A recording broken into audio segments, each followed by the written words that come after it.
তো প্রোস্টেট যদি বেশি বড় হয়ে যায় তখন গিয়ে সে মূত্রথলিতে চাপ দেয়। মূত্রথলিতে চাপ দিলে মূত্রথলি যেরকম আপনার এতটুকু একটা ব্যাগ, তাকে যদি চাপ দেওয়া হয় তাহলে অল্প পরিমাণ মূত্রের কারণেই কিন্তু ও মনে করবে যে এটা ভরে গেছে, তখনই ওই প্রস্রাবের অনুভূতি দিবে। তখন গিয়ে দেখা যাবে যে প্রস্রাব করতে যাচ্ছেন ঠিকই, হচ্ছে অল্প একটু।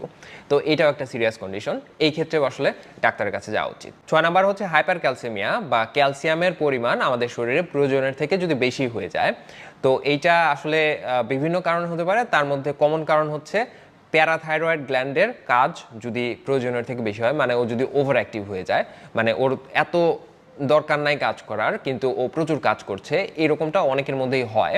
তো এইটার সাথে যদি আপনার এই অতিরিক্ত প্রস্রাব হওয়াটা এই হাইপার ক্যালসিমিয়ার কারণে হয়, তার সাথে আপনার আরও দুইটা জিনিস থাকবে বা আরও কয়েকটা জিনিস থাকবে, তার মধ্যে মেইনলি হচ্ছে দুইটা। সেটা হচ্ছে আপনার মাংস বা হাড় দুর্বল অনুভব হবে এবং তার সাথে আপনার কোষ্ঠকাঠিন্য অনুভব হবে।